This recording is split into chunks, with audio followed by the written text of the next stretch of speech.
Is chaos running your project or is it really the secret weapon? What if the disorganization you're dreading is the opportunity you need to innovate? Stop avoiding the chaos and start mastering it. You mind if I share a story with you? I remember the first time that I had taken over a disorganized project. You see, the project was handed over to me and it was handed off. The handoff was very improper. That should have been red flag number one. But anyway, I digress. I got to my first scheduled meeting and it was like watching a substitute teacher step in. You know how that is when, I don't know about you, but for me, every time we had a substitute, it just seemed like the class forgot their manners or they left it at home. You see, and that's how I felt when I took over this project. And the meeting was truly a complete disaster because everyone acted like they had no clue of what the scope was about, the project schedule, any risk collected. And I'm like, let me be clear, family. I was so frustrated. No, scratch that. I was mad. I was mad because of the fact that I couldn't believe that this project was so disorganized and everything, but it was nobody was saying anything or complaining, even though I took it over, but I didn't ever hear anything from the project manager or anything of that nature. So I called my mentor and I told him what was going on. He let me vent for a while and he said, "Are you done?"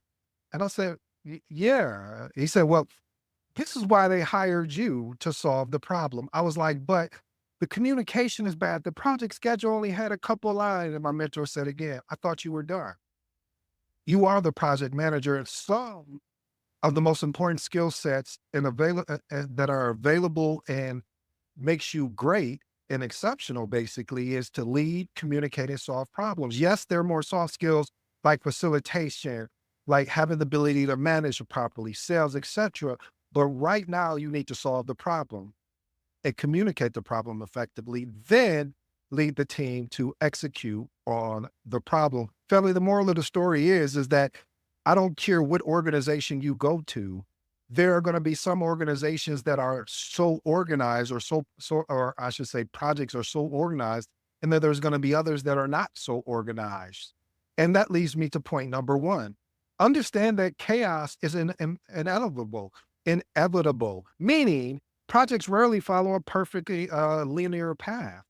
You need to expect perfection leads to frustration while accepting that chaos is the natural part of the process foster keeping a more adaptability or adaptable mindset. I have to be upfront with you, family. That is something I had to learn the hard way, especially when you go, if you do this thing that I love, that I hope you fall in love with called project management, where you start taking certifications and you're learning, the proper way how to set up a project. And you go into an organization and it's disorganized, or I should say that project is disorganized. You're like, well, how did this person, survive this long leading this team and having success or whatever type of success they did have? Here's my actionable tips. Shift your mindset to view chaos as an opportunity for problem solving.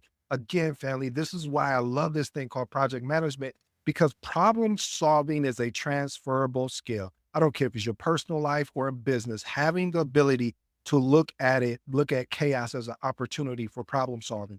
My next actionable tip: when challenges arise, pause to assess the situation objectively and identify opportunities for improvement. I also want to throw in there the importance of getting a mentor or a coach. I always recommend that because if I didn't have that conversation with my mentor, I may have went back to lead that project with a different mindset. And meaning the mindset that I should have used of leading that team. So I'm grateful that I had a mentor that I could call that he allowed me to vent. He allowed me to get my frustration out. And then after all of that was done, he said, "Okay, now this is what we need to do next." Point number two, the importance of receiving a proper handoff when a team member goes on vacation or leaves the organization. One of the things about a family, inadequate handoffs can lead to missed tasks, confusion, and of course, a lack of accountability, especially during key project phases. Here's my actionable tip. Establish a formal handoff process, including documentation of ongoing tasks outstanding deliverables, key contacts, and most of all, any major or even minor decision points that were made. Ensure that team members scheduled to take over have sufficient training and can access to necessary resources before the handoff occurs. Family, it's important that if you are the person that is handing off, that you set that project manager up for success, or give them and give them as much as information that you have. Point number three, managing ego in long tenured employees. Whew. You know, I'm gonna stick to what I'm thinking here, because if I don't, because I really want to go on a tangent, and I know you guys want me to, but I won't this time. I'll keep it. I'll stick with what we're talking about. Experienced employees may feel that their tenure gives them authority, which can lead to ego clashes with newer project managers. Okay, I'm sorry, I can't do it. I just gotta say it. This is something that if a new project manager was coming to me, this would be one of the major things I would tell them to watch out for, is when you go into an organization and there are tenured employees. And when I use the word tenured, meaning employees that have been there anywhere from 5 years on up, more 10 years, because there is a challenge. This is not even in my talk. It's just, this has happened to me. And I always said I'll be transparent with you guys, that can help you so you don't have to go through what I did. You can learn from some of my mistakes so you can be a better project manager at the beginning of the stages, instead of having to go through these challenges and different changes. Okay, back to what I was saying. But this is so important for a new project manager. And when I say new project manager, I am referring to a project manager that is coming to a new organization or a new department, or this is their very first project. All of that to me is considered a new project manager, because of the fact of you're going to have to understand the culture. So here's my actionable tips. Address ego issues with diplomacy, acknowledge their expertise while establishing clear roles and boundaries. That last piece, family, establishing clear roles and boundaries, are going to be key. You're going to also want to use constructive feedback. And here's my secret weapon: private discussions to address any problematic behaviors before they affect the team dynamics. That's one thing I'll do. If I notice something with a project team member, I normally pull them to a side, or a stakeholder, I pull them to the side and first have that one-on-one private conversation with them to find out what's going on. And this may be, and the reason, something that the issue that may be in place is what leads me into point number four, is building trust with a project team that lacks trust. See, teams that lack trust in their project manager or one another oftenly struggle from what I call the CCP: communication, collaboration, and productivity. Again, CCP: communication, collaboration, and productivity. If we're not communicating properly, and the communication is breaking down, meaning I'm not going to talk to this person, or I'm not going to talk to, and then we start creating silos, which messes up our opportunity to collaborate, which then interrupts our opportunity to be productive, then we have a challenge on our head. Now, this project, we already know what is about to happen to this project. This project is not going to have the success that it could be or should have. Here's my actionable tips. Build trust by being transparent, consistent, and supportive. Hold one-on-one meetings to understand individuals' concerns and resolve them. Demonstrate reliability by delivering on your promises and supporting the team through challenges. Point number five, establish strong communication channels. Poor communications, family, can create confusion. Matter of fact, it will create misalignment among team members and stakeholders. This is what I would recommend as my actionable tip. Set up regular communication cadence, such as weekly status meetings and share project chat, to keep everyone informed. The goal is to keep everyone informed. No one should be blindsided. Nobody should say, "Oh, I didn't know about that," or nobody should say, "Well, when is this happening?" Everyone should be able to understand everything that's going on. Point number six, communicate openly during chaotic times. One of the things I've noticed in this thing called project management, when things seem to get chaotic, people do not communicate. They go to their silos. They disband from the collaboration that was being effective, because it's so chaotic. This is where, as a project manager, if you don't learn anything else, this is when you could come in and really do exceptionally well. Because when things get chaotic, communication breaks down, could exacerbate the disorder. Clear, transparent communication helps everyone stay on the same page. Here's my actionable tips. Increase the frequency of the team check-ins during chaotic phases.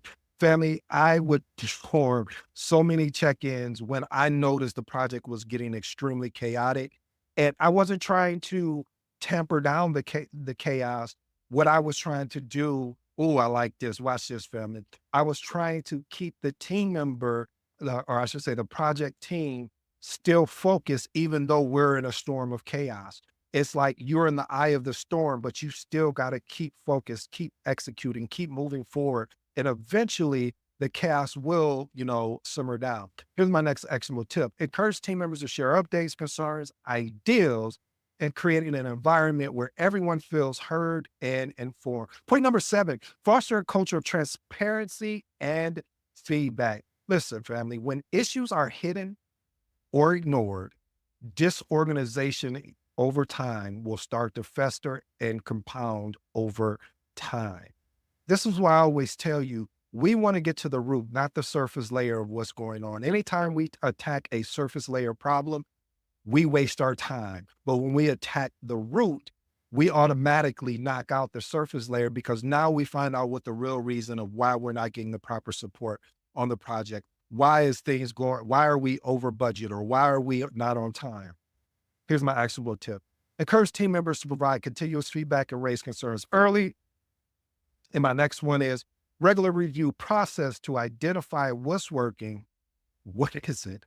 And let's just make some adjustments where needed. Point number 8, establish clear decision-making protocols. One of the things I always talk about, family, disorganization occurs when decisions are delayed or unclear due to a lack of defined decision-making authority.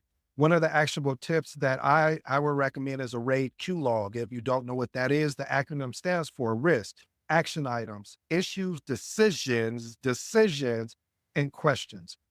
This is important, family, because when you are in a meeting, being able to document that and then putting this RAID Q log in a secure location so that only certain people have access to put in case there is some sensitive information on there. Here's my next actionable tip. Define who has the final say for key decisions. Outline the process for escalating issues. Let me park here parenthetically, family. A lot of times when we have to make escalations, a lot of project managers don't know who to escalate to, or they think that they should take them. I don't know. There's some of that self-sabotage type thing, or they're in a toxic work environment where if they went to their manager, all their manager's going to do is push it back on them. And that doesn't do the manager or the project manager any good. So it's important to outline a process for escalating issues to ensure timely and efficient decision-making process. My bonus for today is create a centralized repository for information. Projects get disorganized when documents and communications are scattered across different platforms. Here's my actionable tip.